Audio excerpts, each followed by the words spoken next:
Jaguars 2024 free agency and the NFL draft have concluded, so let's go ahead and get some offseason takeaways for your Jacksonville Jaguars.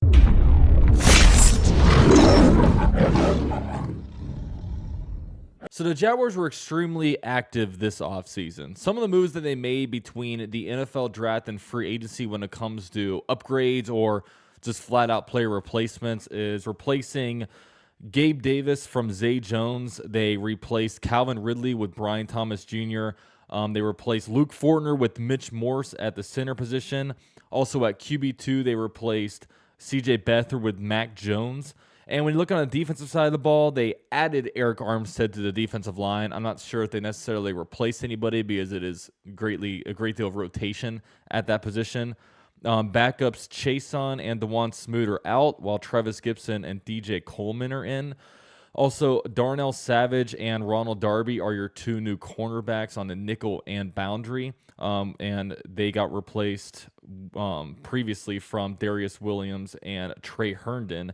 And finally, Antonio Johnson is being promoted to starting safety, replacing former safety Rayshon Jenkins. And also on the special teams, Devin Duvernay is replacing Jamal Agnew. And finally, kicker Cam Little is replacing Brandon McManus. So, did the Jaguars get better? Now, me personally, I actually really like this Jaguars offseason because the Jaguars basically did everything that I wanted them to do, okay?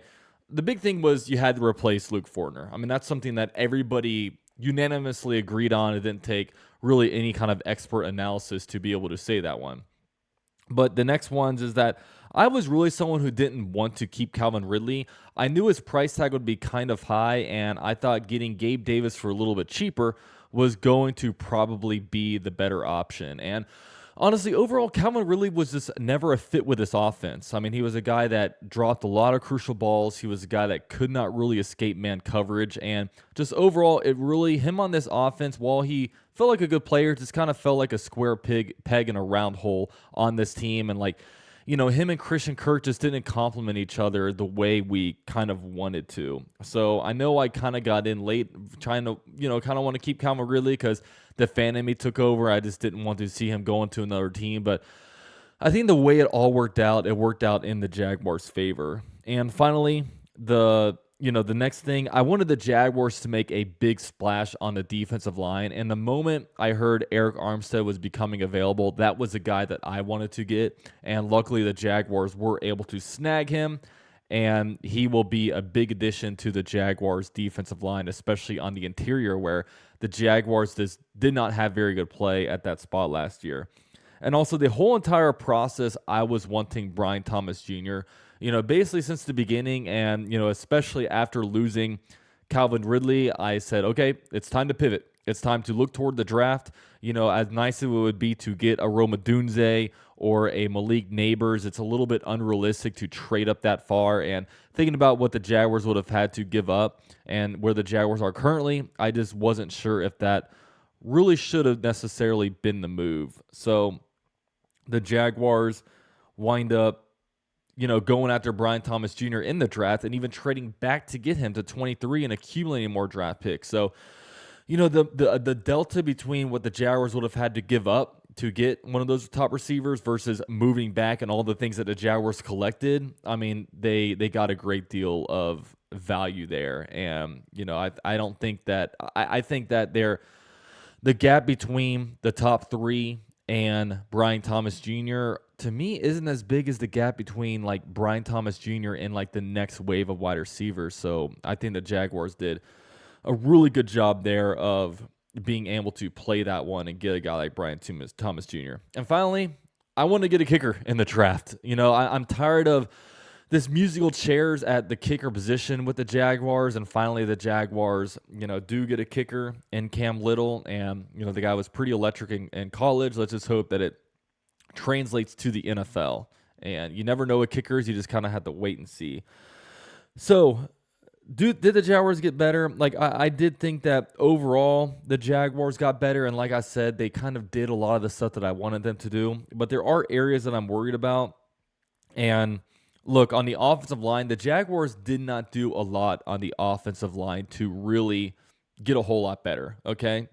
The Jaguars, it seems like are placing a lot of the offensive line blame on Luke Fortner and injuries, okay?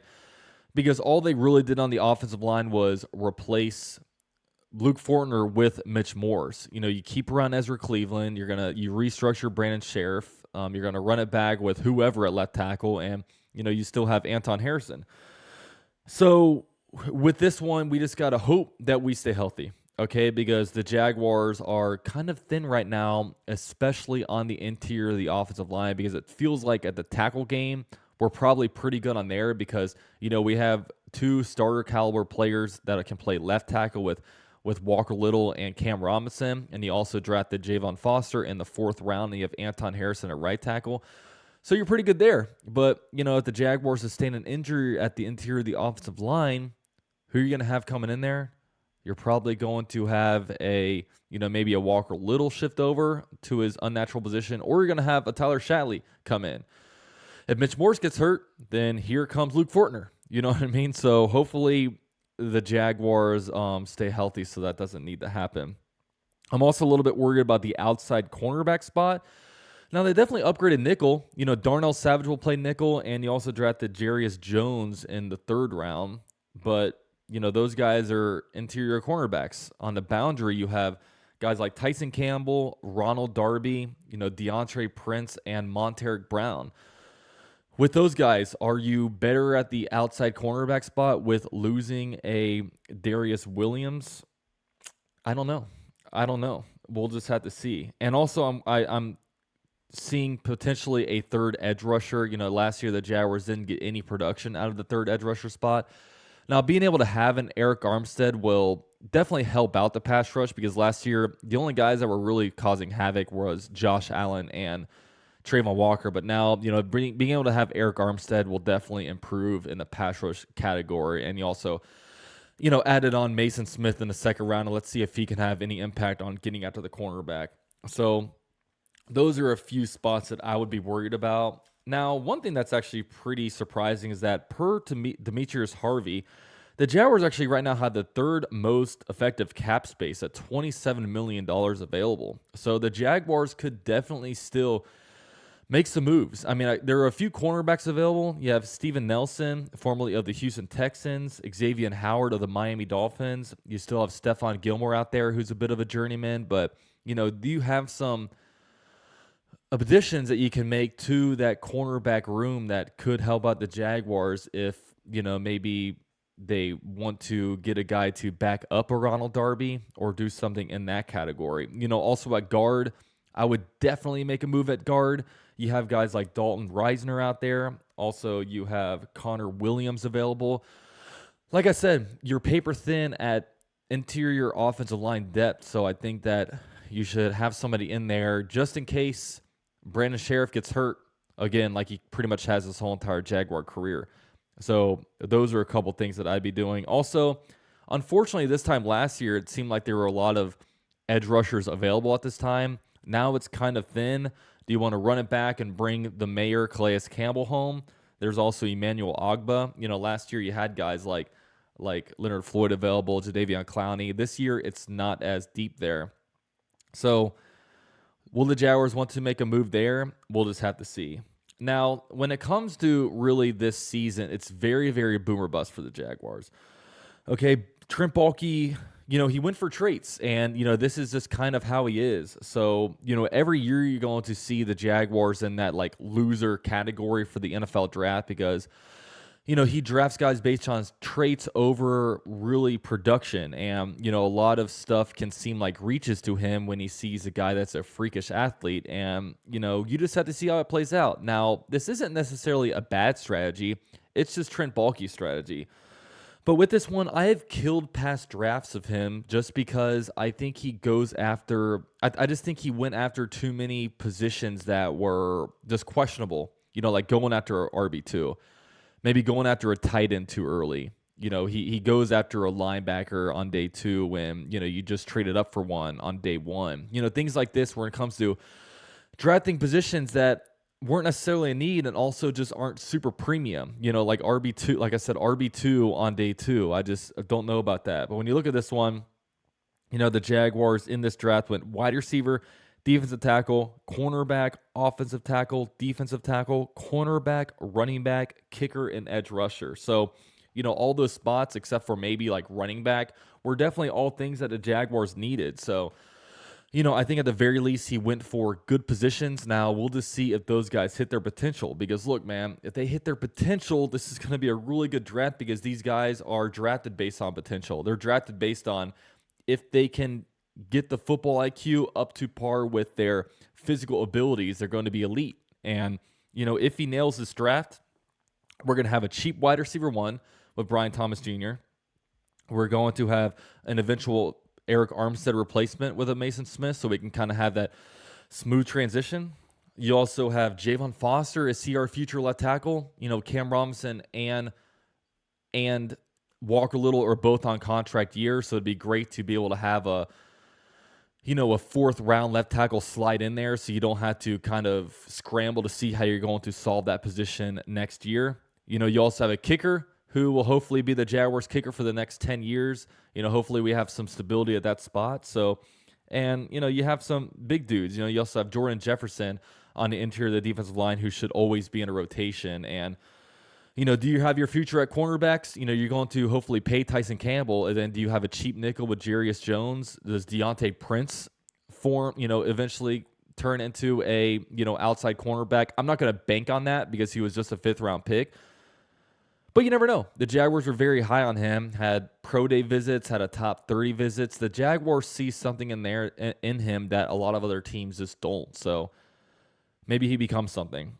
So overall, look, hopefully this upcoming season we're healthy, and then Trevor Lawrence and his offense will get back running. Time will just tell. Like overall, I like Balky's offseason. I know the main thing I would have changed is being able to sign Josh Allen to that, extension before franchise tag window, so you could have franchise tagged Calvin Ridley and kept him around. But I think the way it all looks and shook out, I think it was kind of a blessing in disguise that we didn't keep Calvin Ridley because, man, the money is way, way different, and the potential was way different with a Brian Thomas Jr. And, I know Calvin Ridley was just coming off of not playing in the NFL for a while, but I just didn't think that he was very smooth for the Jaguars. So, and maybe his fit on the offense wasn't great. So he is gone, and, you replace him with a draft prospect that I really like. And now from here, it's all on the coaches. Look, I really like Ryan Nielsen in the defense. I don't have a lot of worries there that, he's going to turn this around, especially with some of the additions to this defense. But, it's all on the offense. They didn't make any moves to shake up the coaching staff in significant positions on the offense. Of course, the passing game coordinator got hired away by the Tennessee Titans. So, you're left with Doug Peterson, our boy Press Taylor, and the other position coaches. So, Chad Hall does a really good job with developing wide receivers. So I think that's a good spot, but it's all about Press Taylor took a lot of heat last season for the way he coached this offense and the way he called plays. And, I don't think, we used Calvin Ridley to really his best abilities last year. I didn't think we moved him around enough. It's just, now the Jaguars are coming off a bad year where the offense never really got rolling, okay? So now Doug Peterson and, Press Taylor, you learn a lot more from doing things wrong than you do from doing things right, okay? So they'll reevaluate the tape, see what worked in 2022, see what didn't work in 2023, look at some of the new additions. You got Gabe Davis in the room now. You have Brian Thomas Jr. in the room now. You have Strange going into his second year. You have Bigsby going into his second year. Anton Harrison as well. You went offense heavy last year. Offensive line is hopefully not as porous last year, where you can actually trust that you can line up Trevor Lawrence in a single back set and be able to hand the ball off to ETN, and he can pick up 5, 6, 7 yards this year as opposed to just getting pushed back. Hopefully, we don't have any of that go on. So then we can have a smooth flowing offense with an offense that, look, this is your third year in this offense, and hopefully, it all turns out well. We will just have to see. So with all that said, I'm very happy. Like I said, I feel like, I don't toot my own horn a lot, but man, I called a lot of the stuff that happened this offseason, and I called it the way I wanted it to happen. Okay, so Obviously, I'd be very hypocritical if I said I didn't like this offseason, but I do like this offseason. Now, we'll have to revisit this in 2-3 years. Like, a lot of people like to immediately give draft grades and kill the draft. I kind of like to hold off on that. The Jaguars aren't getting very high marks for their draft, but, you know, nobody's ever right. You look at draft rankings. One of my favorite guys in the draft industry is Daniel Jeremiah. In the 2017 draft, when he's ranking quarterbacks, he had Deshaun Kaiser rated above Patrick Mahomes. So no one out there really knows what they're doing. It's all a combination of skill and also a whole lot of luck. There's a reason why it's such an interesting conversation when we're talking about the draft and how we rank guys, and we'll just have to see how this whole thing plays out. So with all that said, look, I'm filming this video on Wednesday, May 1st, because I am about to go on vacation. So I'm releasing this on Sunday. So if they sign somebody new, I wasn't there for it, but we'll just see how this whole thing plays out. Thank you guys so much for watching this video. Please do me a favor, drop a like on the way out. Got a lot of fun stuff planned for this upcoming NFL season, and go Jags.